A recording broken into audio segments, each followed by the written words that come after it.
In 1976, a supervillain called Bell-Bottom rides her bike through the city as the cops chases after her because she stole a map. After she defeated the cops, Belle is able to make it to her hideout at the Criminal Records music shop. There, she joins the rest of her gangs called the Vicious Six box. He opens it and sees a message from Bell-Bottom, as Gru had been sending many applications to join the Vicious Six since he is their biggest fan, and Knuckles is his favorite villain, or was. Belle invites Gru to come for an audition at the Criminal Records shop. Gru is so excited and believes his dreams as a supervillain is finally coming to pass. Gru lives with his unsupported mother Marlena, and as well as the rest of the minions that he has employed as his henchmen. Gru announces the big news to the minions, who all support their mini-boss, though he hates when they call him that. It turns out that Wild Knuckles is still alive, as he is living at home with 3 of his own henchmen. He is really angry at the Vicious Six for kicking him out of his own team, and he discovers that they are holding auditions for a new member. The next day, Gru arrives at Criminal Records and meets with a scientist called Dr. Nefario.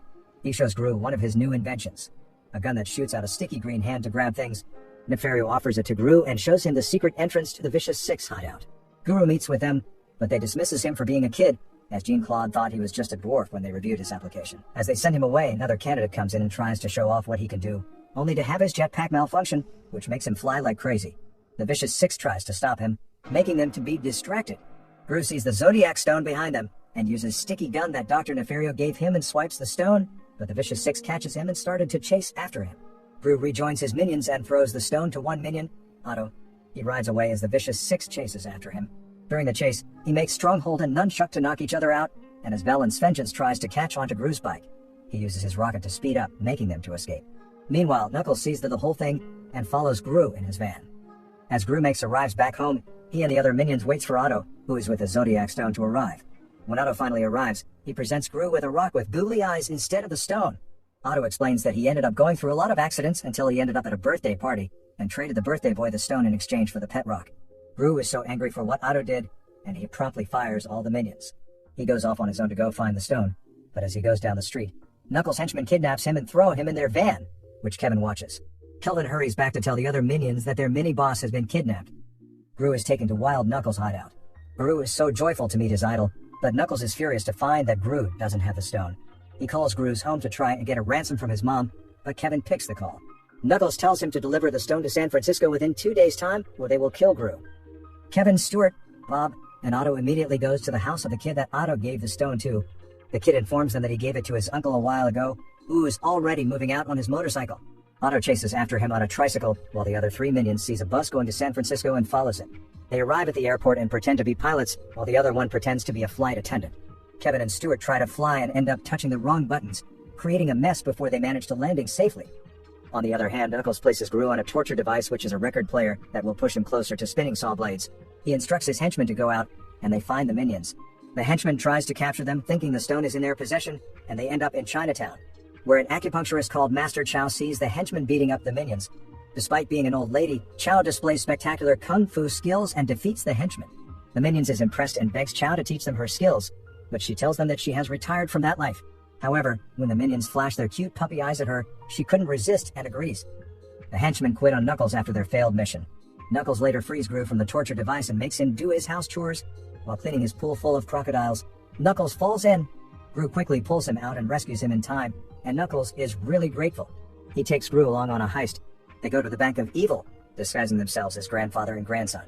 Knuckles pretends to have a heart attack, so Gru can use the distraction to steal the keys of Mr. Perkins. Gru successfully steals the Mona Lisa, making Knuckles really impressed. On the other hand, Otto rides across many cities on his tricycle to catch up to the biker, but he loses trace of him. The biker ends up seeing Otto and picks him up, carrying him along to San Francisco on his bike, and handing the stone over to him. Meanwhile, Chow trains the minions in martial arts, but they just end up harming themselves more than they do any learning. The minions swiftly manage to step up their skills, but Chow tells them that they only passed basic training. Unfortunately, the minions are long gone to save Gru. The Vicious Six later arrives at Gru's house, tearing the roof off. They interrogate Marlena and the other minions about Gru's whereabouts. One of the minions mistakenly reveals that Gru is with Knuckles. The Six then goes to Knuckles' house, also tear the top off, destroying the whole place and finding nothing. When Gru and Knuckles return, they find his home destroyed. He believes it was the Vicious Six that did this, and he really becomes devastated that they would continue to try and hurt him after all this time. He tells Gru he is giving up, and as Gru tries to motivate him to fight back, he just tells him to go home, despite Gru's protests. Downtown, a Chinese New Year parade is going on. Otto joins the crowd in the celebration. Gru sees him in the crowd and runs after him. Otto shows Gru the stone, and he is so happy and they both reconcile. Unfortunately, the Vicious Six have apprehended them, and they capture Gru. Just as the cops arrive and are surrounding them, Belle takes the stone and utilizes its powers to turn her and the team into giant animal monsters. Belle transforms to a fire-breathing dragon, Stronghold transforms to a bull, Nunchuck transforms to a snake, Vengeance becomes a tiger, and Jean-Claude transforms to a huge monkey. They capture Gru and tie him to the hands of a clock tower, which will tear him apart slowly. Knuckles then suddenly arrives to save Gru, along with Kevin, Stuart, and Bob. Belle then turns the three of them into a rabbit, a chicken, and a ram. Although Knuckles is a really skillful fighter, Belle takes him out with her fire breath. The three remembers what Chow's taught them, and unleash their inner beasts, and they goes off to beat up the mutated Vicious Six. Otto rescues Gru, and he hurries to help the others in the fight. The three minions overpower the six, and Gru takes the stone, using it to transform them all into rats. The cops then later arrives, and takes them into custody. Knuckles is badly injured and is also taken into custody, though he tells Gru that he will see him again soon. Cut to a funeral, where it looks as if Knuckles has died. Gru gives him a touching farewell, only to find that Knuckles faked his death and is hiding. Gru later joins his eye.